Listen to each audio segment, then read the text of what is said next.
Coucou tout le monde, coucou tout le monde. Hein, vendredi, je sais plus quelle date on est, mais c'est pas grave. Ce que je sais, c'est que nous sommes vendredi quand même, et que c'est un nouveau petit live de quelques minutes pour parler du chiffre 8, très très important ce chiffre 8, ce petit live de quelques minutes, toujours spécial confinement, donc encore une fois bonjour à tous. Voilà, j'ai envie de vous faire... Ah bah là, j'ai presque chaud, vous voyez, j'ai presque chaud, je suis au soleil, donc en direct du jardin zen du Kistilik. Je ne sais pas si vous entendez les petits oiseaux qui sont tout autour de moi.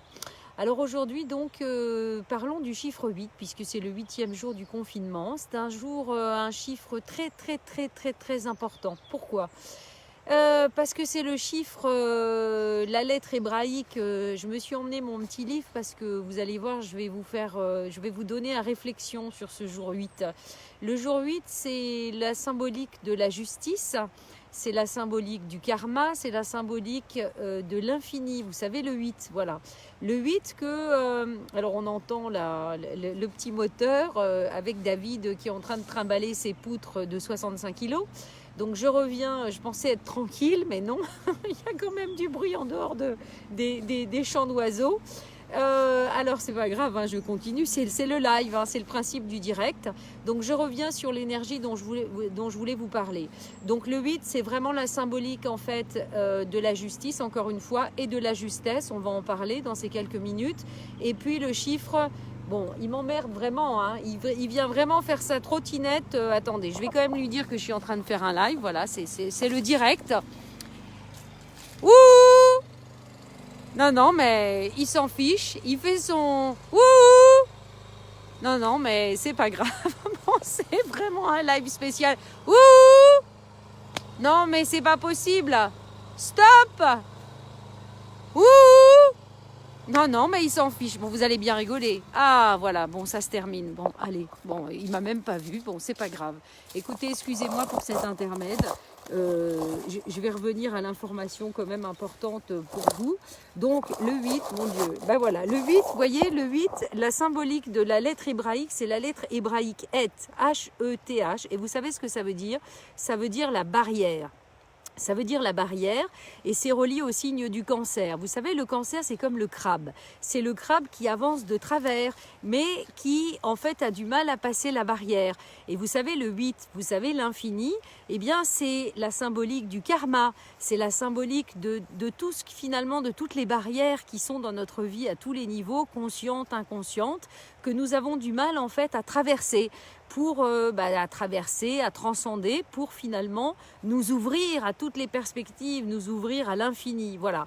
Alors, ce que j'ai envie de dire, c'est que la justice, souvent, eh bien, c'est aussi des limites, c'est-à-dire que des règles, mais surtout aussi le sentiment de justice. Voilà, réfléchissez bien sur l'énergie de la justice et de la justesse.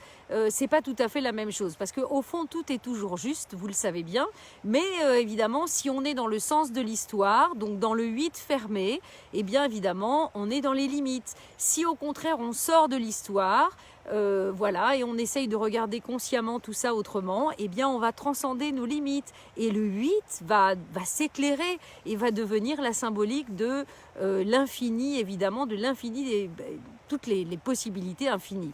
Alors l'autre chose que je voudrais vous lire, parce que je trouve que c'est fort intéressant, que j'ai dans un livre qui traite des lettres hébraïques.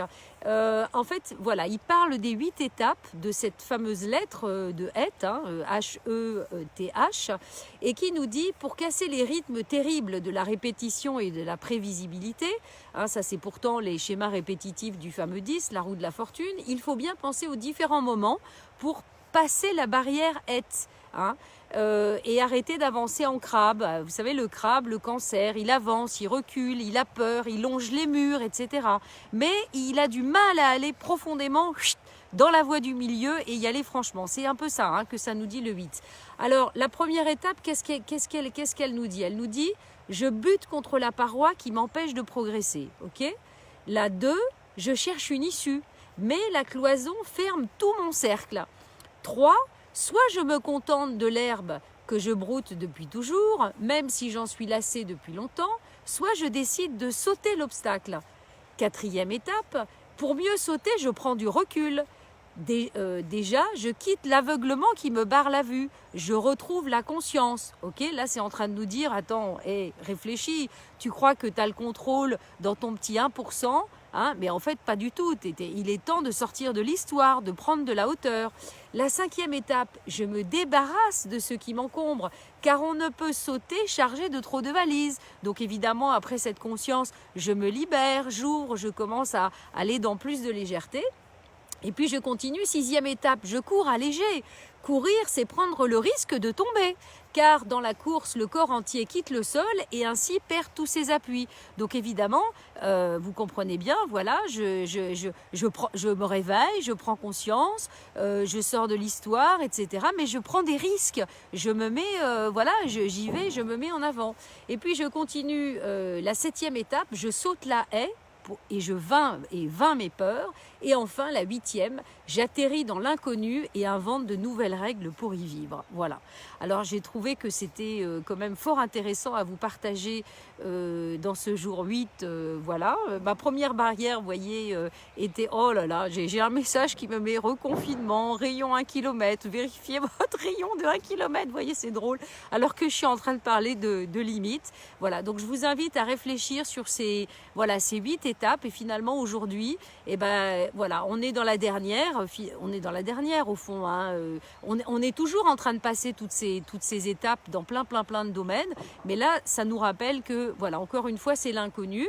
Et c'est très bien l'inconnu parce que ça nous permet effectivement d'ouvrir le système, d'aller dans l'infini, hein, le 8, transcender et puis d'écrire les nouvelles règles parce que finalement, aucune règle n'existe. Donc, c'est à nous de créer finalement le schéma dans lequel on a envie d'avancer. Voilà, donc je ne vais pas être trop longue.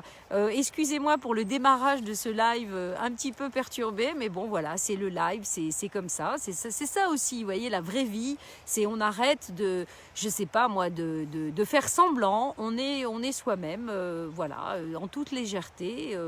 On assume, hein, quoi qu'il arrive, ce qu'il se passe. Voilà, donc écoutez, bonne chance à tous dans ce 8e jour et dans ces énergies du 8. Bonne réflexion et voilà, jusqu'à arriver au 9 demain et sortir du karma pour voir un petit peu ce que le 9 nous apprend avec l'ermite. Voilà, allez, bonne journée à tous, ensoleillé, on profite parce que la pluie revient demain et puis voilà, à très vite, salut.